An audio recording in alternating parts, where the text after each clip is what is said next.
चलो, इमली आम खाए हो, इनका स्वाद कैसा होता है? इसका स्वाद होता है खट्टा। तो इसका स्वाद खट्टा क्यों होता है बाबू? इसका स्वाद खट्टा होता है, खट्टा होने का कारण है अम्ल। कौन कारण है इसका? अम्ल, एसिड। तो सिरका और सॉरी इमली और आम में कौन सा अम्ल पाया जाता है? एसिड अम्ल एक ही होता है। कौन सा अम्ल, नाम क्या है उसका? तो इसका नाम होता है टार्टरिक एसिड या अम्ल। तो यहां से आपको ये क्लियर हो जाएगा कि इमली में और आम में कौन सा एसिड पाया जाता है? Tartaric acid. इतना क्लियर है? आगे ध्यान से देखना। तो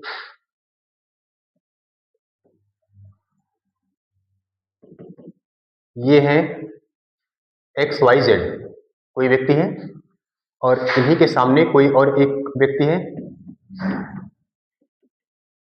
और ये क्या खा रहे हैं? क्या खा रहे हैं? आम खा रहे हैं। तो जब हम लोग किसी को आम, इमली या कोई भी खट्टा चीज खाते हुए देखते हैं तो हमारे मुंह में पानी आ जाता है। ऐसा क्यों? आता है कि नहीं पानी? आता है ना। कभी भी देखो, जब कोई खट्टा पदार्थ खाते समय उसको अगर हम देख लें तो हमारे मुंह में पानी क्यों आता है? क्योंकि ध्यान से समझो, ये जो एसिड होता है, एसिड ये इतना खतरनाक होता है कि कागज हो या हमारा शरीर हो या कोई धातु हो, क्या हो? धातु। कागज हो, हमारा शरीर हो या कोई भी धातु हो, एसिड इतना खतरनाक होता है कि इसको जला देता है। जला देता है यानी क्षरण करने लगता है। क्षरण यानी कि यदि एसिड हमारे ऊपर पड़ जाए, जैसे सल्फ्यूरिक एसिड एक होता है, सल्फर से बनता है, अगर हाथ में डालोगे तो इतना खतरनाक होता है कि हाथ को जला देगा। ऐसे ही कपड़े पे डालोगे, कपड़ा भी जल सकता है, जो हार्ड एसिड होते हैं। और कागज पे डालोगे, कागज जल जाएगा। तो एसिड का काम ही होता है जला देना। एसिड का बहुत कम होता है, लेकिन कुछ एसिड बहुत खतरनाक होते हैं। तो एक एसिड है HCl, इसका नाम है हाइड्रोक्लोरिक एसिड, है ना। हाइड्रोक्लोरिक एसिड एक प्रबल एसिड होता है। प्रबल एसिड मतलब खतरनाक अम्ल होता है। तो हमारे बॉडी में क्या होता है कि जब किसी को हम देखते हैं कि खट्टा पदार्थ खा रहा है तो हमारे ब्रेन को ये पहले ही पता चल जाता है कि हमारे मुंह में क्या आने वाला है? एसिड आने वाला है। और एसिड इतना खतरनाक होता है कि वो त्वचा को जला भी सकता है, और त्वचा को जला सकता है, इसीलिए हमारा ब्रेन पहले ही एक्टिव हो जाता है और मुंह में लार बनाने लगता है, इसलिए ताकि मुंह के अंदर जो नर्म ऊतक हैं या नर्म कोशिकाएं हैं, अम्ल के प्रभाव से उनका नुकसान ना हो, क्षय ना हो, उनको जलन ना हो, इसलिए हमारा ब्रेन पहले से ही एक्टिव हो जाता है और मुंह में लार को बनाने लगता है, ताकि जब एसिड आए तो ये लार उसको नॉर्मल कर दे और मुंह में जलन ना होने पाए। याद रहेगा। दिन क्या है कि हमारा जो ब्रेन है वो जानता है, क्या जानता है? कि जो एसिड होता है वो खतरनाक होता है, वो हमारे त्वचा को, कागज को और धातुओं को क्षरित कर सकता है, जला सकता है, क्षय कर सकता है, नुकसान कर सकता है। इसलिए हमारा ब्रेन पहले ही मुंह में लार बनाने लगता है, ताकि जैसे ही अम्ल आएगा लार में घुलेगा और वो एसिड टूटेगा। लार में वाटर भी होता है, और जब एसिड यानी अम्ल पानी में जाता है तो H+ आयन देता है, और जब वो पानी में जाएगा H+ आयन देगा तो वो 2 भागों में टूटेगा और उसका प्रभाव कम हो जाएगा। क्लियर हुआ इतना? चलो आगे। तो हमने देखा अम्ल के बारे में, अम्ल के बारे में हमें पढ़ना है, एसिड के बारे में। उससे पहले 2-3 बातों पर हम लोग डिस्कस करेंगे। एक डिस्कस करेंगे आर्हेनियस नाम के वैज्ञानिक पर। ये एक साइंटिस्ट है, और एक और साइंटिस्ट है सोरेनसन। हमें अम्ल पढ़ना है, क्षार पढ़ना है और लवण पढ़ना है। इन सभी को पढ़ने के लिए सबसे पहले इन 2 वैज्ञानिकों का नाम याद रखो, एक है आर्हेनियस और एक है सोरेनसन। आर्हेनियस ने क्या कहा? इन्होंने अम्ल के बारे में बताया और क्षार के बारे में बताया। क्या बताया? कि यदि अम्ल को किसमें डाला जाए? पानी में। अम्ल को किसमें डालें? पानी में। और क्षार को भी किसमें डालें? पानी में। यदि अम्ल को पानी में डालोगे तो क्या मिलेगा हमको? H+ आयन मिलता है, H+ आयन मिलता है। और यदि क्षार को पानी में डाला जाए तो क्या मिलेगा? OH- ion. ये किसने बताया? आर्हेनियस। इसी बात को बोलते हैं आर्हेनियस का सिद्धांत। कभी कोई प्रश्न करेगा कि आर्हेनियस का सिद्धांत क्या है, कभी कोई भी प्रश्न करेगा कि आर्हेनियस का सिद्धांत है तो क्या बताओगे? तो हम बोलेंगे कि आर्हेनियस नामक वैज्ञानिक ने बताया कि जब अम्ल को किसमें डालते हैं, पानी में, तो क्या देता है, H+ आयन। दूसरा, जब क्षार को पानी में डालते हैं तब क्या देता है, OH- आयन देता है। और एक ये है सोरेनसन, सोरेनसन नाम के वैज्ञानिक ने एक स्केल बनाया। क्या बनाया, स्केल, इसमें 1 से लेकर के 14 तक की संख्याएं लिखी गई, 13 और 14, तो 14 तक की संख्या लिखी गई और इसमें बीच वाली संख्या आता है 7। 7 के ऊपर जितनी भी चीजें होती हैं वो अम्ल होती हैं और 7 के नीचे भी जितनी चीजें होती हैं वो क्षार होती हैं। इसका मतलब ये है कि यदि पीएच स्केल को हम किसी विलयन में डालें या किसी पदार्थ में डुबोएं डालें और यदि वो रैंकिंग कहां तक बता रहा है, 1 से लेकर के 6 तक का, 6 या 6.5, मतलब 7 पूरा नहीं हुआ है, 7 के पहले तक का, तो वो हमेशा क्या कहलाएगा, अम्ल। और यदि ये जो नंबरिंग लिखा है 7 पे आ गया तो 7 पे बनता है उदासीन और 7 के नीचे जो बनता है उसको बोलते हैं क्षार। इसको बोलते हैं pH, pH scale, pH scale. PH scale का पूरा नाम होता है potential of hydrogen, potential of hydrogen. तो सबसे पहले 2 वैज्ञानिक हमको मिल गए, एक मिल गए आर्हेनियस और एक मिल गए सोरेनसन। आर्हेनियस ने क्या बताया कि जब हम अम्ल को पानी में डालेंगे तो H+ आयन देगा, जब हम क्षार को पानी में डालेंगे तो OH- आयन देगा, ये तो बताया। और फिर आगे क्या बताया दूसरे वैज्ञानिक ने, सोरेनसन ने, इन्होंने एक पटरी बनाया, एक स्केल बनाया, उस स्केल में 1 से 14 तक की संख्याएं लिखी हुई हैं। यदि हम इस स्केल को किसी पदार्थ में डालें और रैंकिंग कहां से आए, 1 से लेकर के 7 के पहले तक का, तो वो कहलाएगा अम्ल। यदि 7 पे आए तो वो कहलाएगा उदासीन, न्यूट्रल। और यदि 7 से ऊपर बढ़ जाए, 7 से 14 तक जाए, तो क्या कहलाएगा, क्षार। तो अब अम्ल के बारे में देखो, अम्ल मतलब एसिड, और एसिड जो होता है इसके बारे में क्या क्या पता चला कि स्वाद में कैसा होता है, स्वाद में ये होता है खट्टा। इसका पीएच मान कहां से कहां तक होता है, पीएच वैल्यू ये होता है 1 से लेकर के 7 के पहले तक, 1 से लेकर के 7 के पहले तक। और दूसरा याद रखना है कि अम्ल को जब पानी में डालते हैं तो क्या देता है, H+ आयन, है ना। अब यहां पर एक छोटा सा ट्रिक याद रखना, अनल, क्या याद रखना बाबू, अनल। आ से होगा अम्ल, ना से होगा नीला लिटमस पेपर, नीला लिटमस पेपर, और ला से होता है कि लाल कर देता है। यानी जो अम्ल होता है वो नीले लिटमस पेपर को कैसा कर देता है, लाल कर देता है।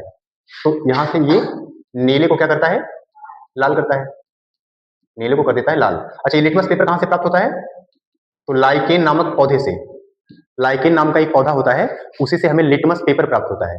पेपर कोई भी हो, जो कागज होता है वो बनता किससे है, पौधे से। और आप लोगों के तो सिलेबस में था कि हमें पेपर का क्या करना चाहिए, रिसाइकलिंग करना चाहिए। इससे हमारे देश में बहुत पौधों का भी सुरक्षा होगा, जल का भी सुरक्षा होगा, बिजली का भी सुरक्षा होगा और हमें ऑक्सीजन भी पर्याप्त मात्रा में मिलेगा। ये 8th में पढ़ाया गया था, किसी दिन आप लोगों को पढ़ाया जाएगा। तो अम्ल के बारे में 2-4 बातें यहां से ध्यान रहेगा। अगर पूछा जाए कि अम्ल किसे कहते हैं, तो आप बोलोगे अम्ल जो होता है स्वाद में खट्टा होता है, यह नीले लिटमस पेपर को लाल कर देता है, इसका पीएच मान 1 से लेकर के 7 तक होता है ना। एकदम 7 पे उदासीन हो जाएगा, लेकिन 7 के एकदम पहले तक क्या होगा, अम्ल होगा। और अम्ल को जल में घोलने पर H+ आयन देता है। अभी इसका परिभाषा ऐसे लिखना होगा, लिख ले जाओगे, लिख लोगे कि नहीं, अरे क्या लिखोगे, अम्ल स्वाद में खट्टा होता है, इसका पीएच मान 1 से 7 तक होता है, जल में घोलने पर ये H+ आयन देता है और यह नीले लिटमस पेपर को लाल कर देता है। लिख लोगे, चलो आगे देखो।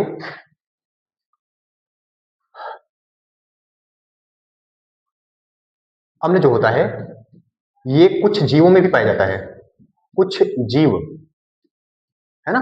जैसे आपको एक अम्ल का नाम मिलेगा, मेथेनोइक अम्ल, मेथेनोइक अम्ल, मेथेनोइक अम्ल। इसी का एक और नाम है फार्मिक अम्ल, फार्मिक अम्ल।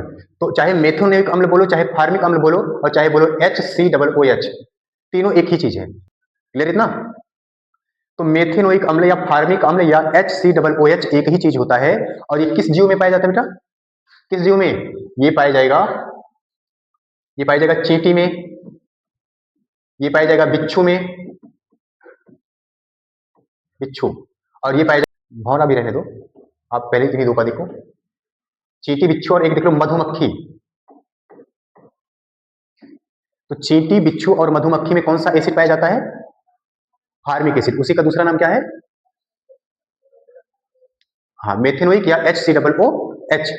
तो ये जो अम्ल है ये चींटी में पाया जाता है, बिच्छू में पाया जाता है, मधुमक्खी में पाया जाता है, और ये तीनों जीव आपको काट सकते हैं या छेद सकते हैं। ऐसा होगा जब भी ये आपको छेदेंगे तो आपके बॉडी में क्या इंजेक्ट कर देंगे, क्या डाल देंगे? Formic acid. और जैसे ही आपके बॉडी में फार्मिक एसिड जाएगा आपको तीव्र जलन होगा, झंझनाहट होगा। जब बिच्छू छेदता है ना, बिच्छी जिसको कभी नहीं छेदा है, तो उसके पूरे पैर में भनभनाहट होगा, झंझनाहट होगा। टच करोगे तो जैसे लगेगा पूरा शरीर ही झन हो गया है। बिच्छू का छेदना बहुत खतरनाक होता है, एक ही बार में वो बहुत ज्यादा फार्मिक एसिड हमारी बॉडी में डाल देता है। इतना क्लियर? अब अगर बिच्छू किसी को काट लिया, आप लोग भी बच्चे हो, आपके समाज में रहते हो, घर पे रहते हो, किसी को कभी भी बिच्छी काट सकता है, छेद सकता है। तो उस समय आप ऐसा क्या करोगे कि बिच्छी जिसको काटा है या छेदा है उसको रिलीफ मिल जाए, आराम मिल जाए। ऐसा क्या करेंगे? बिच्छू को इंग्लिश में क्या बोलते हैं? स्कॉर्पियन। क्या बोलते हैं बाबू? स्कॉर्पियो एक गाड़ी होती है, तो स्कॉर्पियन बोलते हैं बिच्छू को। स्कॉर्पियो नहीं, स्कॉर्पियन, स्कॉर्पियन। तो जब किसी को भी चींटी काटे, बिच्छू काटे, मधुमक्खी काटे, तो आपको किसका उपयोग करना है बाबू? क्षार का उपयोग करना है, क्षार का। किसका उपयोग करना है? क्षार का। और जैसे ही जिस जगह पर वो काटा है वहां पर जैसे ही क्षार लगाओगे, तो जब एक बार अम्ल और एक बार क्षार आपस में मिलते हैं, आपस में मिलते हैं, तो ये हो जाते हैं क्या? उदासीन।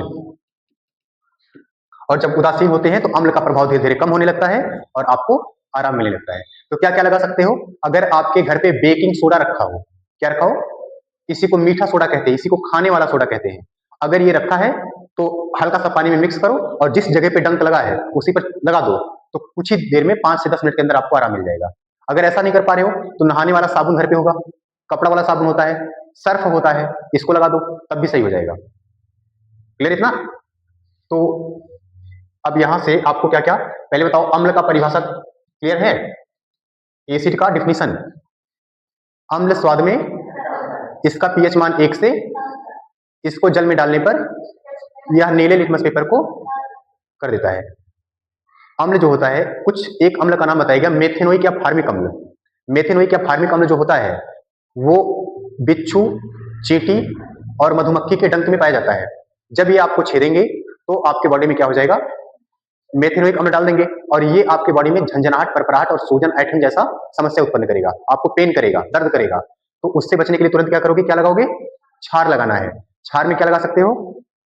बेकिंग सोडा लगा सकते हो, साबुन लगा सकते हो, और कोई क्षार? कोई क्षार? जितने भी प्रकार के क्षार हैं, जैसे सोडियम हाइड्रोक्साइड, यह एक प्रकार का क्षार है।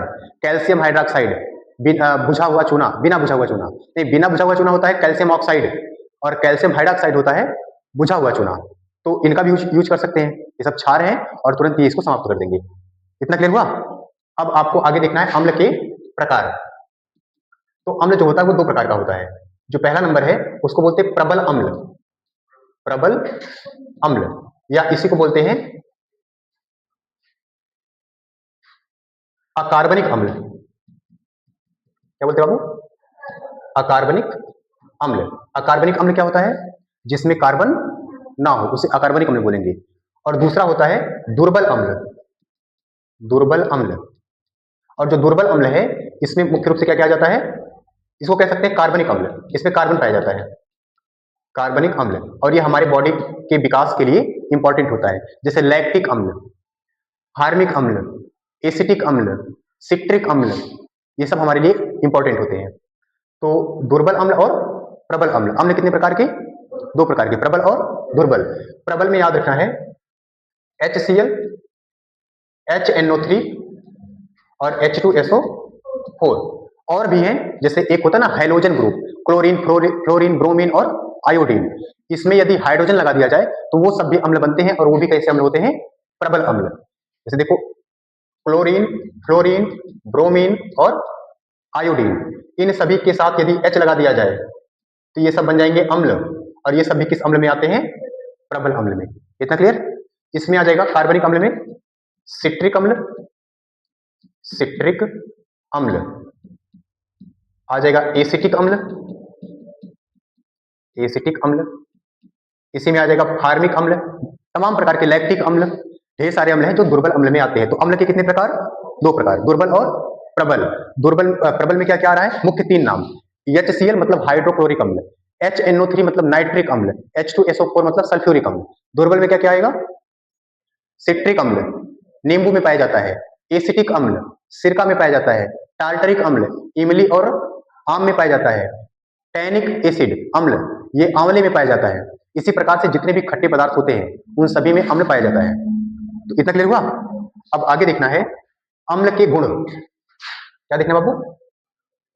अम्ल के गुण। तो अम्ल के गुण में क्या रखना है कि अम्ल के दो प्रकार के गुण होते हैं, एक होता है भौतिक गुण और एक होता है रासायनिक गुण।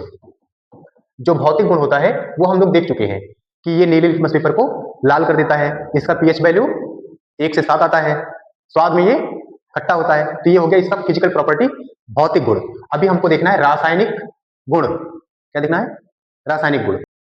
देखो शुरू से देखिए, देखिए अम्ल के रासायनिक गुण। देखो तो सबसे पहले हमें क्या लेना है? अम्ल लेना है। 3 बार लिख लो अम्ल, अम्ल, अम्ल, और तीनों के लिए लिख लो HCl, HCl, HCl, है ना? इतना तो कर लोगे। अब देखो अम्ल का जो पहला रासायनिक गुण होता है तो ये धातु से क्रिया करता है। किससे क्रिया करता है बाबू? धातु से क्रिया करता है। और दूसरा याद रखना है कि जो अम्ल होता है ये किससे क्रिया करेगा? धातु के ऑक्साइड से, धातु के ऑक्साइड से। और तीसरा ये धातु के कार्बोनेट से ये अभिक्रिया होता है।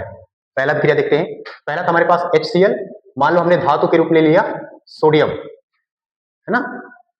अब इसका जब रिएक्शन कराएंगे तो Na और Cl ये मिलके बना देंगे NaCl। क्या बना दिए? नमक, लवण बना दिए। और प्लस में क्या बचा? H, तो यहां से H आएगा, लेकिन H कभी भी एक अणु के रूप में नहीं होता है, इसलिए इस समीकरण को हमें संतुलित करना पड़ेगा। तो आगे यहां भी 2 लगाना पड़ेगा, आगे यहां भी 2 लगाना पड़ेगा, आगे यहां भी 2 लगाना पड़ेगा और यहां भी 2 लगाना पड़ेगा, तब जाकर के ये समीकरण संतुलित होगा। तो ये है अम्ल के रासायनिक गुण में कि अम्ल जो होता है वो धातु से क्रिया करता है और क्या बनाता है? लवण बनाता है और साथ में हाइड्रोजन गैस बनाता है। तो हम पहले वाले में क्या बोलेंगे अम्ल के रासायनिक गुण में? कि अम्ल धातु से क्रिया करके लवण और हाइड्रोजन गैस का निर्माण करता है। देख लोगे? तो अम्ल के रासायनिक गुण में हम पहला हेडिंग क्या डालेंगे कि अम्ल का धातु से अभिक्रिया, ये हेडिंग डाल दोगे। उसके बाद उसमें डैश करके लिखोगे क्या? कि जब अम्ल धातु से अभिक्रिया करता है, जब अम्ल धातु से अभिक्रिया करता है तो लवण और हाइड्रोजन गैस का निर्माण करता है। उसके बाद ये रिएक्शन लिख देना। देख लोगे? दूसरा देखो, अम्ल जो होता है, मान लो HCl है जो अम्ल, ये धातु के ऑक्साइड से क्रिया करेगा। मान लो कि CaO कैल्शियम ऑक्साइड, इससे जब क्रिया करेगा, ये है धातु, ये है उसका ऑक्साइड, तो ये हो गया धातु का ऑक्साइड और ये हो गया अम्ल। जब क्रिया करेगा तो यहाँ से Ca और Cl, CaCl अलग हो जाएगा और बचा क्या? H बचा है और O बचा है, बचा है ना? तो अब ये समीकरण भी संतुलित नहीं है क्योंकि यहाँ पर ये जल बनेगा, तो समीकरण को हमको संतुलित करना पड़ेगा। आगे लगाना पड़ेगा तो 2, तो यहाँ हो जाएगा H2O, अभी बन गया जल। अच्छा, यहाँ पर क्लोरीन कितनी बार हो गया? 2 बार। तो यहाँ पे आगे क्या करेंगे? तो इसको बोलेंगे कैल्शियम क्लोराइड प्लस जल। तो जब अम्ल धातु के ऑक्साइड से क्रिया करता है तो लवण बनाता है और जल बनाता है। इतना क्लियर हुआ? कोई दिक्कत? अगले देखो, अम्ल जो है उसका अभिक्रिया किसे कराएंगे? धातु के कार्बोनेट से। तो अम्ल हमारे पास हो गया HCl और धातु हमारे पास क्या हो गया? मान लेते हैं ये कार्बोनेट वाला, तो मान लेते हैं CaCO3 है, इसी को बोलते हैं चूना पत्थर, इसी को बोलते हैं संगमरमर, इसी को बोलते हैं कैल्शियम कार्बोनेट। और जब ये अभिक्रिया करेंगे तो क्या क्या होगा? ध्यान से देखो, इसके आगे 2 लगा लेना क्योंकि जल बनाना है हमको। तो H2 और यहां से एक बार O ले लो, H2 और O ले लिया, जल बन गया। प्लस यहां से ले लो, अच्छा एक बार O निकल गया है इसमें से, तो कितना बचा है यहाँ पे? CO2, तो बनाएगा CO2 कार्बन डाइऑक्साइड। अब जो बचा उसको लिख लो, तो यहां से बचा है Ca और यहां से बचा Cl2, तो ये बना दिया लवण। अब फिर से इस रिएक्शन को हम देखते हैं। देखो